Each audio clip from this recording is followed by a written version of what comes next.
Formula ఈ race విషయంలో తాను ఎలాంటి తప్పు చేయలేదని బీఆర్ఎస్ వర్కింగ్ ప్రెసిడెంట్ కేటీఆర్ మరోసారి స్పష్టం చేశారు. రాష్ట్ర ప్రభుత్వం తనపై అక్రమంగా కేసు నమోదు చేసినా బెదిరే ప్రసక్తే లేదని మీడియాలో చిట్చాట్లో ఆయన స్పష్టం చేశారు.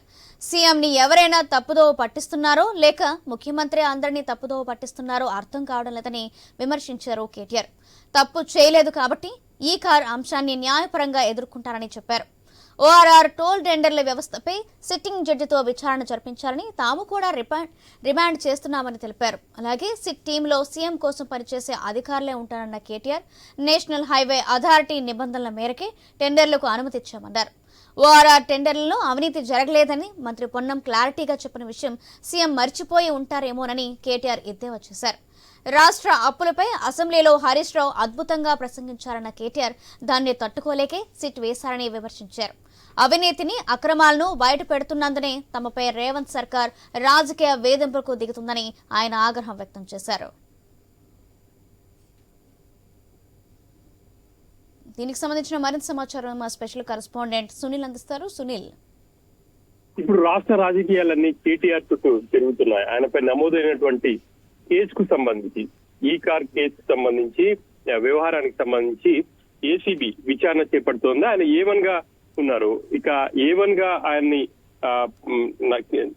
చేర్చడంపై అభ్యంతరం వ్యక్తం చేస్తున్నారు. అసలు ఈ కార్ రేస్ లో వ్యవహారానికి సంబంధించి తాను ఎటువంటి తాను ఎటువంటి తప్పులు చేయలేదు అని చెప్పేసి చెప్తున్నారు. ఇక ఒకవైపు అసెంబ్లీలో బీఆర్ఎస్ ఎమ్మెల్యేలు ఈ కార్ రేస్ కు సంబంధించి చర్చ కొనసాగించాలి అని చెప్పేసి పట్టుబడుతున్నారు. మరోవైపు సైమల్టేనియస్ గా ఇటు హైకోర్టులో లంచ్ మోషన్ పిటిషన్ ని కూడా బీఆర్ఎస్ లీగల్ టీం దాఖలు చేసింది. ఇక దీనికి సంబంధించి కూడా ఏసీబీ నమోదు చేసిన ఎఫ్ఐఆర్ లో A1 గా మాజీ మంత్రి కేటీఆర్ ఉన్నారు. ఇది విచారణ చేపట్టాల్సింది కాదు అని చెప్పేసి కూడా ఇటు ఏసీబీ తరపు న్యాయవాదులు కూడా చెప్తున్నారు. ఇక ప్రస్తుతానికైతే lunch motion petition single judge సెలవులో ఉండడంతో ఇంకొక జడ్జి ఇటు లంచ్ మోషన్ పిటిషన్ దాఖలు చేశారు. ఆయన తిరస్కరించినట్టు తెలుస్తా ఉంది. ఆ మేరకు చీఫ్ జస్టిస్ బెంచ్ ముందు ఇటు లంచ్ మోషన్ పిటిషన్ దాఖలు చేసే అవకాశం ఉంది. ఆ మేరకు హైకోర్టు రిజిస్ట్రీని కూడా వాళ్ళు ఆశ్రయించారు. ఆ మేరకు మధ్యాహ్నం 2 గంటల తర్వాత ఒకవేళ దానికి సంబంధించి విచారణకు వచ్చే అవకాశం ఉంది. ఆ పిటిషన్ ని స్వీకరించాలా లేదా అనేది మధ్యాహ్నం తేలబోతుంది. ఒకవైపు హైకోర్టుని ఆశ్రయిస్తూనే కేటీఆర్, మరోవైపు బీఆర్ఎస్ ఎమ్మెల్యేలందరూ కూడా ఇటు అసెంబ్లీలో కూడా ఖచ్చితంగా ఈ కార్ రేస్ కి సంబంధించి అసెంబ్లీలో చర్చకైతే పట్టుబడుతున్నారు. ఈ క్రమంలో శాసనసభ పలుమార్లు వాయిదా పడుతూ వస్తుంది. ఇక స్పీకర్ బీఆర్ఎస్ ఎమ్మెల్యేలను తన ఛాంబర్ కు పిలిపించుకొని కూడా మాట్లాడారు. ఇక ఏం జరగబోతుంది అనేది అసెంబ్లీలో కూడా చూడాల్సి ఉంటుంది. ఇక ఒకవైపు ఈ వ్యవహారం ఉంటూనే మరోవైపు ఓఆర్ఆర్ సంబంధించి కూడా నిన్న శాసనసభలో సీఎం మాట్లాడుతూ దానికి సంబంధించి స్పెషల్ ఇన్వెస్టిగేషన్ టీమ్ ని ఏర్పాటు చేసి దర్యాప్తు జరుపుతాం. ఓఆర్ఆర్ టెండర్లకు సంబంధించి పెద్ద ఎత్తున అవినీతి జరిగింది కాబట్టి బీఆర్ఎస్ సభ్యులు కోరుకుంటున్నారు. ఆ మేరకు స్పెషల్ ఇన్వెస్టిగేషన్ టీమ్ కూడా ఏర్పాటు చేస్తానని చెప్పేసి ఇన్వెస్టిగేషన్ ఏర్పాటు చేస్తామని చెప్పేసి చెప్పడం. దానికి సంబంధించి కూడా కేటీఆర్ హాట్ కామెంట్స్ చేశారనే చెప్పాలి. ప్రస్తుతం ప్రభుత్వంలో వాళ్ళే ఉన్నారు. ఓఆర్ఆర్ సంబంధించి ఎటువంటి అవకతవకలు జరిగినా చర్యలు తీసుకోవచ్చు.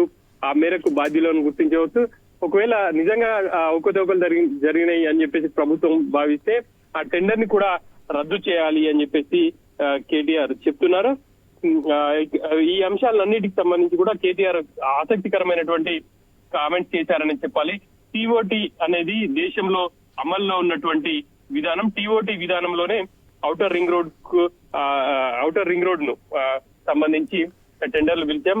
ఆ డబ్బులను రైతు రుణమాఫీకి వినియోగించాం. ఆర్థిక వనరుల సమీకరణకు అప్పటి కేబినెట్ సూచనల మేరకే ఆ నిర్ణయం తీసుకున్నామని చెప్పేసి కూడా చెప్తున్నారు. National highway authority of India కూడా జాతీయ రహదారుల నుంచి డబ్బుల సేకరణకు సంబంధించి టీఓటీ విధానాన్ని అమలు చేయొచ్చు అని చెప్పేసి సూచించింది. ఆ మేరకే తాము ఔటర్ రింగ్ రోడ్ సంబంధించి కాంట్రాక్ట్ అప్పచెప్పాం. దాంట్లో ఎటువంటి అవకతవకలు జరగలేదు. ప్రస్తుతం ఆ శాఖకు సంబంధించి సీఎం రేవంత్ రెడ్డి ఉన్నారు.